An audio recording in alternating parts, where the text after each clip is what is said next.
New England.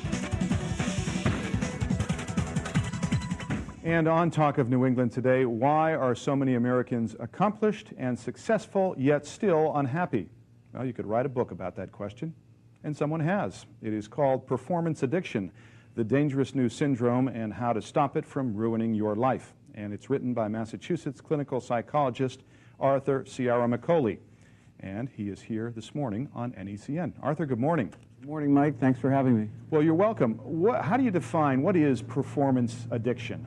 Performance addiction is the belief that perfecting appearance and achieving status will secure love, happiness, and will actually make you feel complete inside yourself.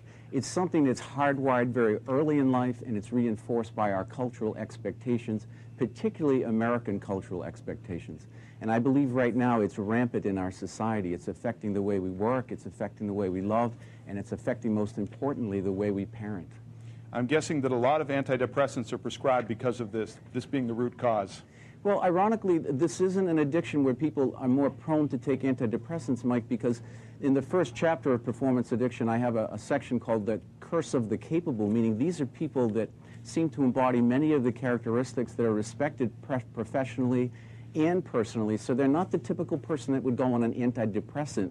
They're people that tend to achieve a lot. They're very capable, as I mentioned. They tend to be intelligent. They're hard driving and aggressive, but they're miserable. They're very, very unhappy with themselves in their life. And why, what's at the root of the emptiness and the unhappiness? Well, performance addicts turn to activity like a gambler turns to the gambling table, like an alcoholic turns to alcohol. Unless they're distractedly busy, they don't feel worthy. And when that doesn't lead to happiness, they start to feel like they have to work harder, perform more, spend more hours at the office, or do whatever they do more perfectly, and it leads to this addictive kind of behavior. It's supported by two myths in our culture. One is that the obsessive pursuit of money will lead to happiness and security and love, and it doesn't. There's no correlation whatsoever between increased income and happiness. The second myth in our culture is perfecting appearance will lead to love and happiness, and the tendency to try to perfect your appearance actually leads to addictive behaviors and creates many eating disorders. So those two myths have to be dispelled for people to recover from performance addiction and find out what really does bring love and happiness in life. So where do you start? I know that it's in the book and you prescribe it or lay it all out, but where do you start if people who are watching right now are hearing themselves in what you just described? Well, in Chapter 1 in Performance Addiction, I have a performance addiction quiz that lets you know whether you have mild, moderate, or severe performance addiction. But basically, you need to go back to the scene of the crime where you first started to believe that performance would lead to love and respect. And you have to find out the truths of those ideas that you've had all your life. Performance addicts value status over character. They value achievement over relationships. And you have to really question what brings you a sense of joy and happiness. And what does do that is having really advanced interpersonal relationship skills. We know from studies in the corporate world and in family and personal life that people who have the highest degree of empathy, ability to read other people, do better in the corporate world, do better as educators, and in fact they feel more at ease within themselves because they make better lovers and they make better spouses. Performance addicts have a great deal of difficulty maintaining love. They're always comparing and contrasting themselves to other people, and they do the same thing with their spouses, and they tend to drive them crazy with that constant comparing to other people. So they have to realize that the success, the sense of success inside and the joy inside comes from knowing how to relate. And ironically, it will help you professionally as much as it will help you personally. If there is someone out there right now who is the spouse of someone who sees that in their spouse, they say, that's my husband, perhaps.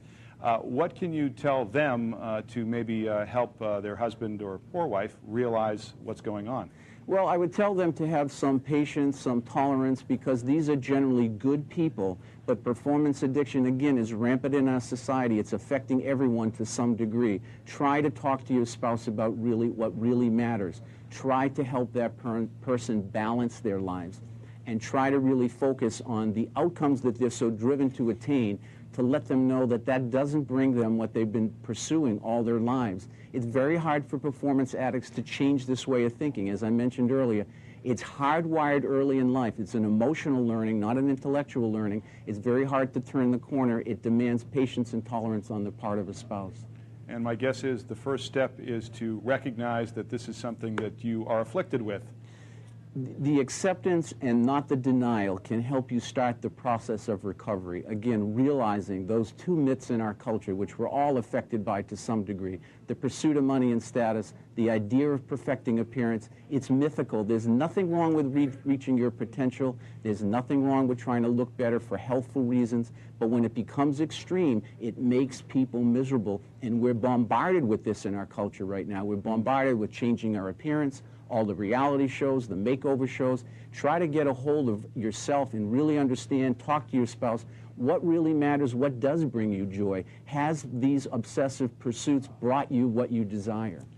The book is called Performance Addiction, The Dangerous New Syndrome, and How to Stop It from Ruining Your Life. Arthur Ciaramicoli, thanks for being here, and good luck with the book. Thanks very much, Mike.